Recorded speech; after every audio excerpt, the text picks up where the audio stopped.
तीन मित्रांनी विश्वासघाताने डोक्यात घातल्या गोळ्या, कारण ऐकूनच पायाखालची जमीन सरकेल। प्रत्येकाने हे व्हिडिओ नक्की बघा।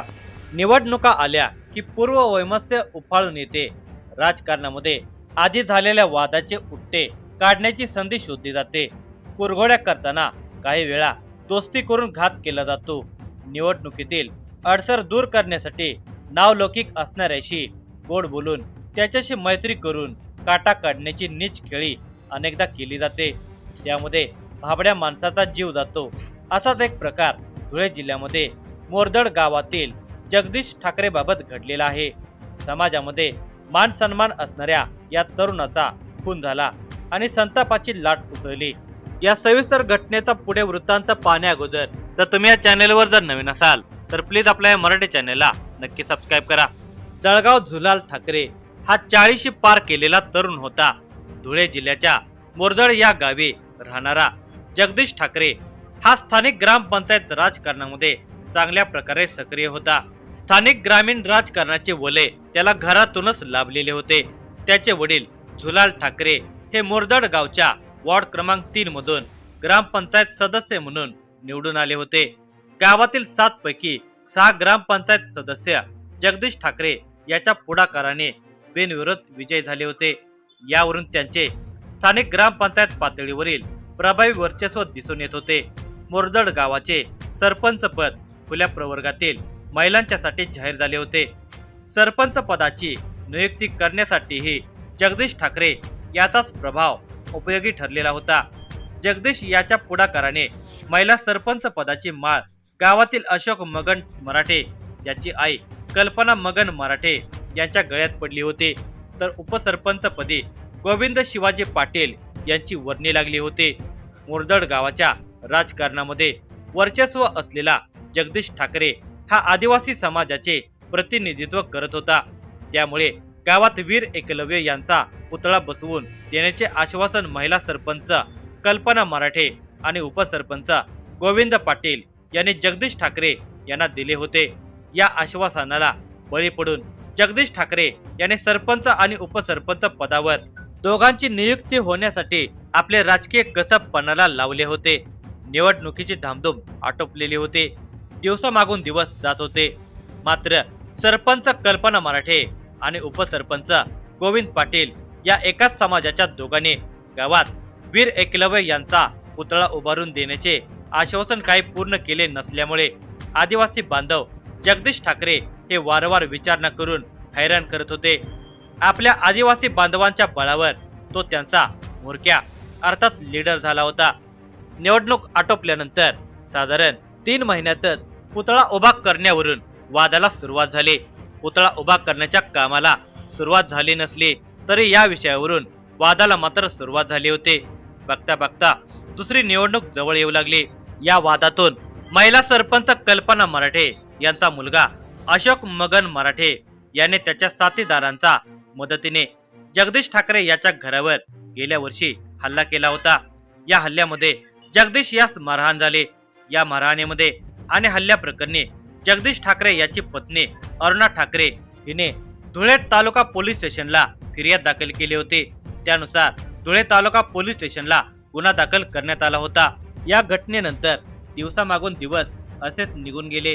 मोरदाड गावातील रहिवासी असलेला शुभम संभाजी सावंत नावाचा तरुण पुणे येथे कामधंद्यानिमित्त स्थानिक झालेला होता।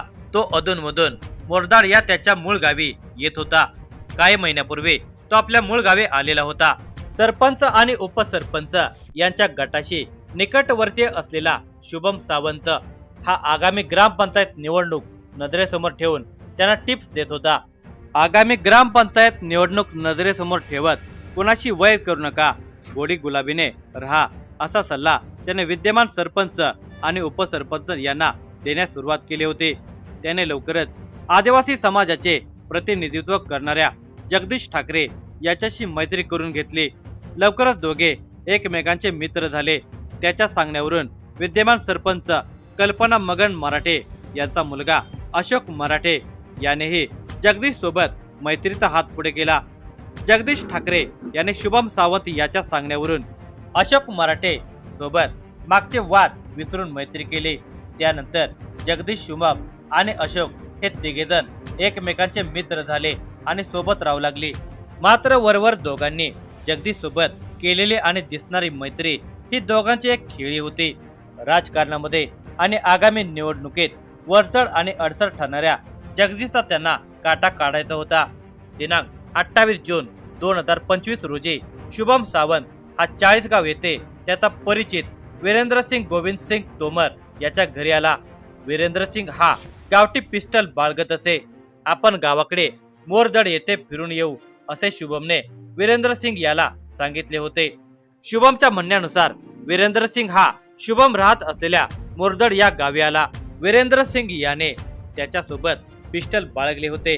40 गाव येथून आलेल्या वीरेंद्रसिंगने त्या रात्री शुभमच्या घरी मोरदड येथे मुक्काम केला होता।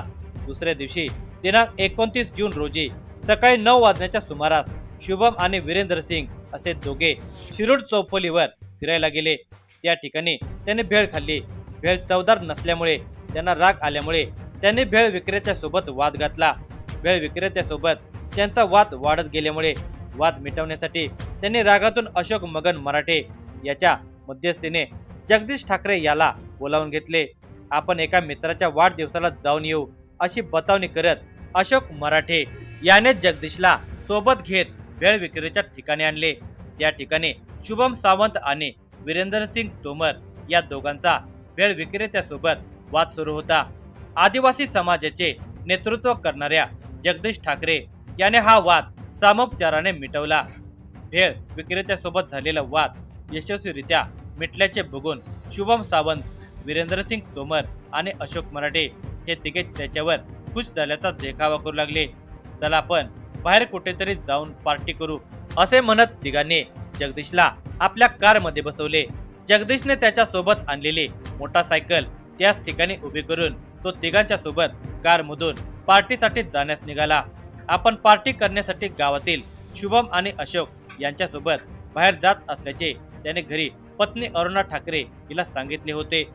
वीरेंद्रसिंग याच्याकडे पिस्टल आहे हे शुभम आणि अशोक या दोघांना चांगल्या प्रकारे माहिती होते।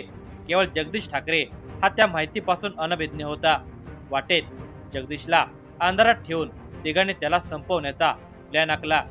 जगदीश मात्र साध्या मनाने तिघांच्या सोबत बसलेला होता।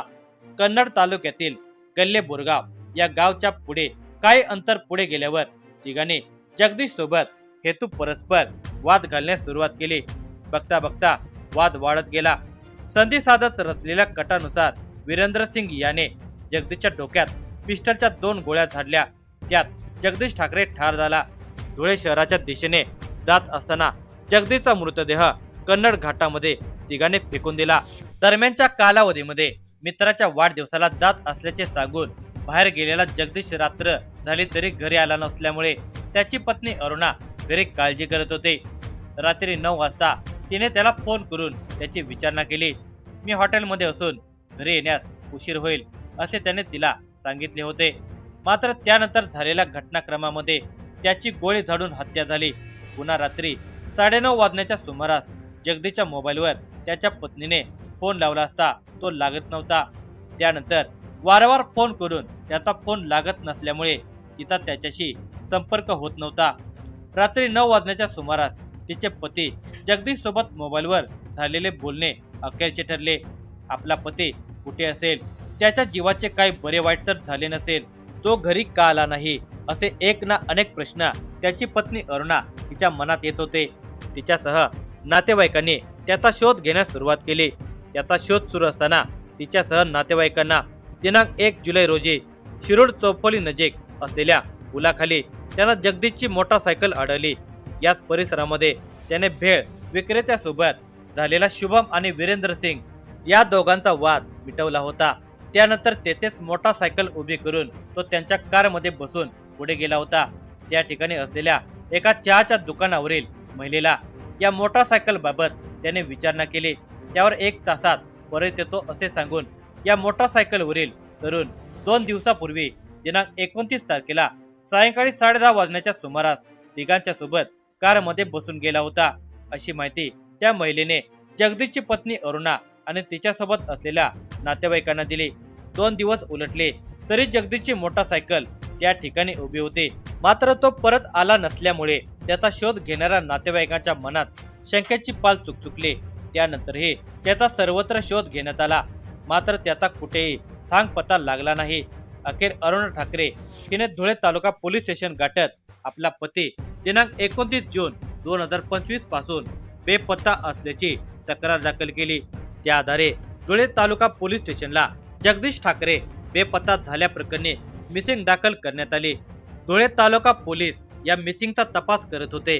जगदीशची पत्नी आणि नातेवाईक देखील त्यांच्या पातळीवर याचा तपास करतच होते। जगदीश घरून निघाला त्या दिवशी 29 जून रोजी सायंकाळी शिरूड चौपोली परिसरामध्ये भेळ विक्रेत्यासोबत शुभम आणि एका अनोळखी तरुणाचा वाद झाला होता आणि तो वाद जगदीश आणि इतर लोकांनी मिटवला होता, अशी माहिती अरुणा ठाकरे तिच्यासह तिच्या नातेवाईकांना समजली होती। दिनांक 29 जून पासून बेपत्ता झालेल्या जगदीशचा मृतदेह दिनांक 1 जुलै रोजी मंगळवारी सायंकाळी 7 वाजण्याच्या सुमारास कन्नड घाटामध्ये एका वनरक्षकाच्या नजरेस पडला। तो मृतदेह त्या वनरक्षकाच्या दृष्टीने ओळखीचा होता। या घटनेची माहिती लागली त्याने चाळीसगाव ग्रामीण पोलिसांना दिली। माहिती मिळताच चाळीसगाव ग्रामीण पोलीस स्टेशनचे तत्कालीन पोलीस निरीक्षक राहुल कुमार पाटील यांनी आपल्या सहकाऱ्यांच्यासह वरिष्ठांच्या मार्गदर्शनाखाली घटनास्थळ गाठले। अंमळनेर उपविभागासह चाळीसगाव उपविभागाचा अतिरिक्त कारभार सांभाळणाऱ्या DYSP विनायक कोते यांनी घटनास्थळी भेट दिली। त्यांनी सर्वप्रथम या घटनेची अकस्मात मृत्यूची नोंद घेण्याच्या सूचना दिल्या। त्यानंतर मृतदेहाची ओळख पटवण्याकामी महत्त्वाच्या सूचना पोलीस निरीक्षक राहुल कुमार पाटील यांना दिल्या। मृतदेहाचे अवलोकन केले असता त्याच्या डोक्यात गोळीबार झाल्याचे स्पष्ट दिसत होते, त्यामुळे हा खुनाचा प्रकार असल्याचे कुणी नाकारू शकत नव्हते। वनरक्षकाच्या खबरीनुसार या घटनेप्रकरणी सुरुवातीला चाळीसगाव ग्रामीण पोलीस स्टेशनला अकस्मात मृत्यूची नोंद घेण्यात आली। या घटनेचा तपास पोलीस निरीक्षक राहुल कुमार पाटील यांनी सुरू केला असतानाच त्यांची पाचोरा पोलीस स्टेशनला बदली झाल्याचे आदेश झाल्यामुळे त्यांनी पाचोरा पोलीस स्टेशनची सूत्रे आपल्या हाती घेतली। त्यामुळे या प्रकरणाचा तपास स्वतः DYSP विनायक कोते यांनी आपल्या सहकाऱ्यांच्या मदतीने सुरू केला। सर्वप्रथम मृतदेहाची ओळख पटवणे गरजेचे होते। मृतदेह पोलिसांच्या दृष्टीने अनोळखी होता। मयत तरुणाच्या हातावर एक गोंधन होते, त्या गोंधनाच्या मदतीने त्याची ओळख पटू शकते असा अंदाज DYSP विनायक कोते यांनी मनाशी लावला। मयताचा फोटो आणि त्याच्या हातावरील गोंधनाचा फोटो विविध सोशल मीडियावर प्रसारित करून त्याची ओळख पटवण्याचा प्रयत्न करण्यात आला। मयत तरुण कोण आणि कुठला, त्याचे नाव काय याचा काहीच थांग पत्ता लागत नव्हता। पोलिसांच्या दृष्टीने या अनोळखी मृतदेहाचे शवविच्छेदन करणे गरजेचे होते। मृतदेह पंचनामा आणि घटनास्थळ पंचनामा आदी कायदेशीर सोपस्कार आटोपल्यानंतर चाळीसगाव ग्रामीण पोलिसांनी मृतदेह शवविच्छेदन कामी चाळीसगाव ग्रामीण रुग्णालयात रवाना केला। मयत जगदीश ठाकरे याच्या डोक्यात बंदुकीच्या 2 गोळ्या असल्याचे वैद्यकीय तपासामध्ये आढळून आले, मात्र फॉरेन्सिक एक्सपर्ट नसल्यामुळे त्या गोळ्या काढण्यास अडचण आल्यामुळे तो मृतदेह तेथून धुळे येथील शासकीय हिरे वैद्यकीय महाविद्यालय आणि रुग्णालयात रवाना करण्यात आला। अशा प्रकारे या मृतदेहाचे 2 वेळा शवविच्छेदन करण्यात आले। पुढील तपासादरम्यान या मृतदेहाच्या वर्णनाशी मिळते जुळते वर्णन असलेली कुणी व्यक्ती बेपत्ता झाली आहे का, तशी मिसिंग कुठे दाखल झाली आहे का याचा शोध घेण्यात आला।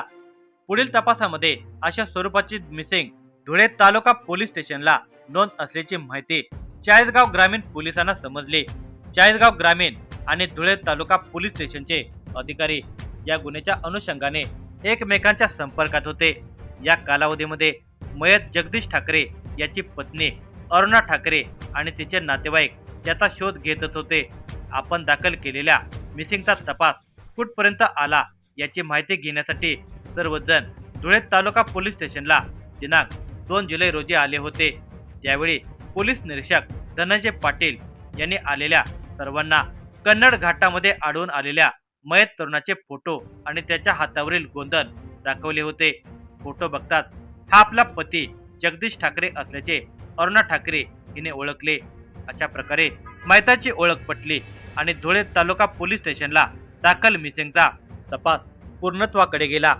मयत जगदीश ठाकरे याची ओळख पटल्यामुळे चाळीसगाव ग्रामीण पोलीस स्टेशनच्या तपासाचा निम्मा तपास जवळपास पूर्ण झाला. आता मारेकरी कोण आणि त्यांनी जगदीशची हत्या का केली याचा महत्त्वाचा तपास पूर्ण करायचा होता. अरुणा ठाकरे तिने शासकीय रुग्णालयात येऊन आपल्या पतीचा मृतदेह पाहून पुन्हा एक वेळा पोलिसांना त्याची ओळख पटवून दिली. त्यानंतर आपला पती जगदीश ठाकरे हा 29 तारखेला घरातून कसा, कुठे, कशासाठी आणि कोणासोबत गेला याबाबत तिला असलेल्या माहितीच्या आधारे तिने चाळीसगाव ग्रामीण पोलीस स्टेशनला खुनाची फिर्याद दिली. चाळीसगाव ग्रामीण पोलीस स्टेशनला भाग 5 गुन्हा रजिस्टर नंबर 196/2025 BNS कलम 103(1) सह अॅट्रॉसिटी ऍक्ट अन्वये बोरदड गावातील अशोक मगन मराठे आणि शुभम संभाजी सावंत या दोघा संशयितांविरुद्ध खुनाचा गुन्हा दाखल करण्यात आला. धुळे तालुका पोलिसांच्या मदतीने चाळीसगाव ग्रामीण पोलिसांनी बोरदड गावातील रहिवासी संशयित आरोपी अशोक मराठे आणि शुभम सावंत या दोघांना ताब्यात घेत अटक करण्यात आली. जगदीशच्या हत्येमध्ये अशोक मराठे आणि शुभम सावंत या दोघांचा सहभाग असल्याचे समजतात. बोरदड गावातील आदिवासी समाज बांधवांच्या मनामध्ये संतापाची लाट पसरली. संतप्त जमावाने संशयिताच्या घरावर दगडफेक सुरू केली. मात्र धुळे तालुका पोलिसांनी वेळीच हस्तक्षेप करत जमावाला शांत करत त्यांचा राग आणि परिस्थिती आटोक्यात आणली. या गुन्ह्यात वीरेंद्रसिंग गोविंदसिंग तोमर राहणार टाकळी तालुका चाळीसगाव याचा प्रमुख सहभाग असल्याचे अटकेतील दोघांनी पोलिसांच्या जवळ कबूल केले.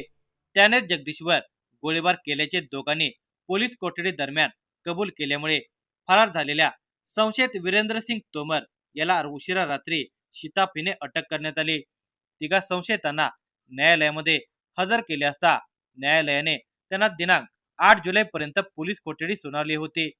जुन्या राजकीय वादातून तसेच आगामी ग्रामपंचायत निवडणुकीमध्ये जगदीश आपले राजकीय वर्चस्व निर्माण करेल याचा अंदाज घेत वीरेंद्र सिंग याच्या मदतीने दोघांनी ही हत्या केल्याचे तपासामध्ये निष्पन्न झाले आहे. हत्येनंतर जगदीशचा मृतदेह कन्नड घाटामध्ये टाकून तिघे पसार झाले होते. मात्र पोलिसांनी तिघांना शोधून काढत त्यांना अटक केली. डीवायएसपी विनायक कोते यांच्या मार्गदर्शनाखाली पोलीस निरीक्षक राहुल कुमार पवार, पोलीस उपनिरीक्षक प्रदीप शेवाळे, पोलीस उपनिरीक्षक राहुल राजपूत, चाळीसगाव ग्रामीण पोलीस स्टेशनच्या पथकासह स्थानिक गुन्हे शाखेचे पोलीस उपनिरीक्षक शेखर डोमाळे, पोलीस कॉन्स्टेबल महेश पाटील, भूषण शेलार, चालक बाबासाहेब पाटील आदींनी या कारवाईमध्ये सहभाग घेतला.